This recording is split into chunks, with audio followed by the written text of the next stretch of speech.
আমরা আহলে সুন্নাত ওয়াল জামাতের মানুষ, পীরপন্থী মুসলমান। লাউড স্পিকারের শব্দ বহুদূর যায়, পীর মুরিদি দেখে অনেক মানুষ জ্বলে। বাপ জ্বলিয়েন না, নইলে আপনি জ্বলে যাবেন।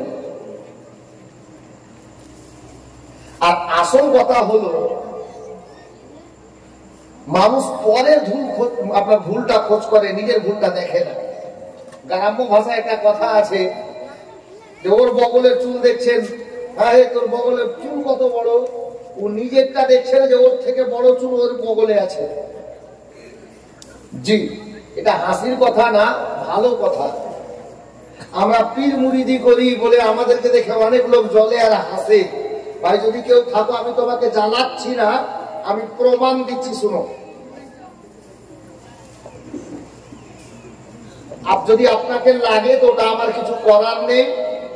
আমি বইয়ের নামও বলছি, পাতা নম্বরটা বলবো না। দম থাকলে কিনে পড়বা আর দেখবা। এই পীর মুরিদি কাজ 1400 বছর আগে থেকেই আসছে। এখন কিছু ডালপালা বেড়ে গেছে, লোক এখন উড়তে শিখেছে। উড়ছে 1400 বছর আগে ওদের বাপ দাদা যারা ইয়াজিদকে রাদিয়াল্লাহু তাআলা আনহু বলে, ইয়াজিদকে বলে রাদিয়াল্লাহু তাআলা নাউজুবিল্লাহ। তো এটা ওদের বাপ দাদা, আমাদের না। আমরা ইয়াজিদি না, আমরা হুসাইনি। আমরা 22,000 ওয়ালা না, আমরা 72 ওয়ালা। কারবালার ময়দানে আমার হুসাইন শহীদ হয়েছিলেন।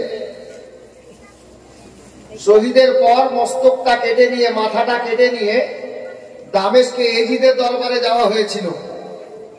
এই সীমার পাপী খুলি বিন ইয়াজিদ আরো অনেকে নেতা যারা ছিল এজিদি সৈন্য, তাদেরকে ইয়াজিদ জিজ্ঞেস করেছিল, আচ্ছা বলো তো এই যুদ্ধে জয় কার হয়েছে?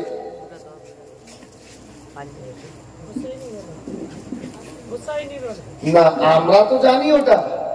তো এজিদি সৈন্যরা বলেছিল, হুজুর আপনি সব জানা সত্ত্বেও বলছেন জয় কার হয়েছে? বলে কেন? আমি কি জানি, তোমরা বলো যে জয়টা কার হয়েছে এই যুদ্ধে। তো বলছে হুজুর জয় আপনার হয়েছে। বলে কি করে? বলে আপনার সৈন্য আমরা এজিদি সৈন্য, হুসাইনের মাথা কেটে, নবীর নাতির মাথা কেটে আপনার টেবিলে হাজির করে দিয়েছি। হুসাইন শহীদ হয়েছে, কতল হয়ে গেছে, আপনার জিত হয়েছে। হুসাইন ইবনে আলীর বিপক্ষে এজিদি সৈন্যদের কথা এই কথা ছিল। কিন্তু আল্লাহু আকবার, এদের বাপ দাদার লিডার ইয়াজিদ ইবনে আমির মুআবিয়া, ইয়াজিদ বলেছিল, এই আমার সৈন্য সামন্তরা শোনো, এই যুদ্ধে জয়লাভ ইয়াজিদের নয়, নবীর নাতি হুসাইনের হয়েছে। বলে কি করে? ইয়াজিদ বলছিল, হুসাইন মদিনাতে 6 মাস পূর্বে বলেছিলেন যে ইয়াজিদকে দরকার পড়লে মাথা দেব, হাত দেব না। প্রয়োজন হলে মাথা দেব, হাত দেব না ইয়াজিদকে। ইয়াজিদের দামনে হাত দেব না, ইয়াজিদের মুরিদ হব না, ইয়াজিদকে পীর মানব না, ইয়াজিদকে ইমাম বানাবো না। এই হুসাইন ইবনে আলী সত্যিকারে 6 মাস পরে গলা কাটিয়েছে, তোমরা গলা এনেছো। হুসাইন বলেছিল হাত দিব না, হাত কি হুসাইনের এনেছো? তারা বলেছিল না, হাত আনোনি। হুসাইন যেটা ওয়াদা করেছিল সেখানেই দাঁড়িয়ে আছে। আমি ইয়াজিদ ঘোষণা দিচ্ছি, এই যুদ্ধে আমি ইয়াজিদের নয়, নবীর নাতি হুসাইনের জয় হয়েছে। জোরে বলুন। ইয়াজিদ চেয়েছিল হুসাইনকে নিজের মুরিদ বানাবো, আমি ইমাম হব, ওকে মুক্তাদি বানাবো। কসম খোদা, আমার বাবা ও ভাইরা পয়েন্ট তুলে কথা বললে নানি ইয়াদ আসবে। এই ইয়াজিদের কথা শুনলেন, আর এদের একটা বড় লিডার, ওয়াজ করছি এটা, এদের একটা বড় লিডার জানেন? কেতাবে নাম লেখা আছে আশরাফ আলী থানভী। আশরাফ আলী থানভীর আবার একটা খলিফা আছে, কটা আছে জানি না, বইটাতে লেখা আছে ওরই খলিফা আবার প্রধান খলিফা। ওই লোকটার নাম কিতাবে লেখা আছে হাফিজ শাহ এনায়েত আলী। নামও বলছি, কিতাবের নামও বলছি, শেষে দাঁড়াও। হাফিজ শাহ এনায়েত আলী ওই কিতাব লিখেছে। আশরাফ আলী থানভীর প্রধান খলিফা হাফিজ শাহ এনায়েত আলী কিতাব লিখেছে। কিতাবটার নাম হলো বাগে জান্নাত, यानी খোদাই বাগ। বড় সুন্দর নাম, নামটা কিন্তু খুব সুন্দর বইয়ের। হ্যাঁ, চকচক করলে হয় না শোনা, নাম বড় সুন্দর, খোদাই বাগ, বাগে জান্নাত বইটার নাম। নাম দেখে তো বই পড়ার ইচ্ছা করবে। আমারও এরকমই হয়েছিল আজ থেকে মোটামুটি 11 বছর আগে দিল্লিতে। বইয়ের নাম দেখে মন একেবারে কেমনই করতে লাগলো, যে এটা বইটা কত সুন্দর হবে, বাগে জান্নাত আলী খোদাই বাগ। বইটা দেখা যাক। তো দোকানদারকে বলছি যে ভাই 2 মিনিট একটু পড়ি বইটা। পড়িয়ে দাঁড়িয়ে দাঁড়িয়ে বইটা হাতে নিয়ে সূচিপত্র করলাম, দেখছি সূচিপত্র দেখে তো মাথায় কাজ করছে না। কি জানেন, এদের ওয়াহাবিদের লিডার আশরাফ আলী থানভীর খলিফা কি লিখছে জানেন? সূচিপত্রতে দেখছি মুরিদ হোনা সুন্নাত হে, বাইত হোনা সুন্নাত হে। শব্দটা লেখা আছে কিতাবে, বাইত হোনা সুন্নাত হে। দেখে তো মন কেমন হয়ে গেল। এরা বলছে পীর মুরিদিকে দেখে জ্বলছে, শিরিক আর বিদআতের ফতোয়া লাগাচ্ছে, আর এখন কিতাবে দেখছি এরাই লিখছে আবার যে বাইত হোনা সুন্নাত হে। আমি বললাম না, মজা করে পড়তে হবে, একটু ভালো করে পড়তে হবে, ধ্যান দিয়ে পড়তে হবে। সূচিপত্র দেখে পৃষ্ঠা নম্বর বের করলাম, বের করে গেলাম, দেখলাম আল্লাহু আকবার কবিরা কিতাবের হেডলাইনে লিখেছে আল্লাহ আল্লাহ বাইত হোনা সুন্নাত হে। বাইত হওয়া সুন্নাত আছে, মুরিদ হওয়া সুন্নাত আছে। কোন কামিল পীর দেখে মুরিদ হয়ে যাও। আমি জিজ্ঞেস করলাম আশরাফ আলী থানভীর খলিফা, বলো মুরিদ কেন হবে, কি লাভ আছে? আশরাফ আলী থানভীর খলিফা বলছে এই জামানা হলো, শুনো কিতাবে লেখা আছে, ও নিজে লিখেছে, বলছে মুরিদ পীর মুরিদি এত সুন্দর কাজ যেটা দুনিয়াতেও কাজে আসবে, কবরেও কাজে আসবে, হাসরেও কাজে আসবে।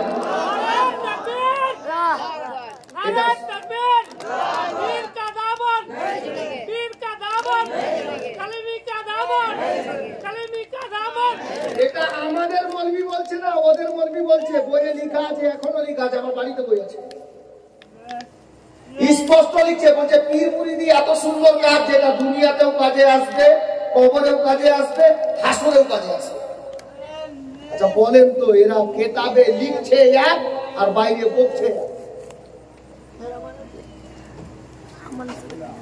আমার মন বললো যে হাজি মৌলভী সাহেব ভালো কথা, বড় ইমান তাজা হওয়ার কথা, দিল তো খুব খুশ হলো। আমি বলছি ভাইজান, মৌলানা সাহেব তো চিনে নিবে যে এটা পীর ভালো, ইমাম সাহেব চিনে নিবেন ওইটা পীর ভালো, মুয়াজ্জিন সাহেব ইমাম সাহেবের কাছে থেকে থেকে বুঝা গেছে যে পীর কাকে বলে। এই সাধারণ ছেলে ইউসুফ কি করে বুঝবে যে কোনটা পীর ভালো আর কোনটা নকল, কোনটা আসল আর কোনটা নকল? আপনার মতো মানুষ, খেটে খাওয়া মানুষ, আপনি কি করে জানবেন? ধরুন যে একটা পীর আপনার গ্রামে আসলেন, ইমাম সাহেব নাই, হাফিজ সাহেব নাই, কারি সাহেব নাই, মসজিদও কোনো কাজে চলে গেছে, তো ওই পীরটা আসল না নকল কি করে চিনবেন? আমি বললাম যে ভাই আশরাফ আলী থানভীর খলিফা হাফিজ শাহ এনায়েত আলী, তুমি তো বলছো পীর ধরা সুন্নাত, পীরের মুরিদ হলে পীর মুরিদি এত সুন্দর কাজ যেটা দুনিয়াতেও কাজে আসবে, হাসরেও কাজে আসবে, কবরেও কাজে আসবে। তা আমি অশিক্ষিত মানুষ, শিক্ষা দীক্ষা ভিতরে নেই, আমি কি করে জানবো কোনটা পীর আসল আর কোনটা নকল? কি লিখছেন জানেন? ওই আশরাফ আলী থানভীর খলিফা ওই কিতাবটার মধ্যে আবার তারপরে পৃষ্ঠায় লিখছে আল্লাহু আকবার কবীরা, আল্লাহর ওলিকে পহচান করার জন্য মাওলানার প্রয়োজন নেই, তাবিজের প্রয়োজন নেই, কারির প্রয়োজন নেই। আপনার মতো সাধারণ মানুষ একজন পীরকে চিনে নেবে বলে কি করে? ওই বেটা কেতাবে লিখেছে বলে পীরের কাছে যাও, পীরের চেহারা দেখো, আর পীরের চেহারা দেখে যদি দুনিয়া ভুলে যাও, আল্লাহ মনে পড়ে, খোদা ইয়াদ আসে, তো বুঝে নিও যে এই পীরটা আল্লাহর কামিল ওলি আছে। এটা আমরা বলছি তো, আমাদের কথা না, এটা ওদের কথা বলছি যারা পীর মানে না। হযরতে কেরাম, আমি বলবো এখানে যত দাদা ভাই বসে আছো, মা বোন বসে আছো, ভুল বশত কারু ভুল বুঝানোতে যদি আপনি মুরিদ এখনো হতে পারেননি, কোন কামিল ওলি দেখে মুরিদ হয়ে যাবেন। কামিল পীরের দামান ধরে নিয়েন। পীর ধরা সুন্নাত বটে, পীর ধরা সুন্নাত বটে, কিন্তু কাজটা এত সুন্দর যেটা দুনিয়াতে হাসরেও কাজে আসবে। জি, রেহবার জরুরি আছে। জি, আমি একটা শের পড়েছিলাম কিছুদিন আগে, কি জানেন? আল্লাহ আল্লাহ, রেহবারি জরুরি হে, रहनुमा जरूरी है, रब तलक पहुँचने को, रब तलक पहुँचने को सिलसिला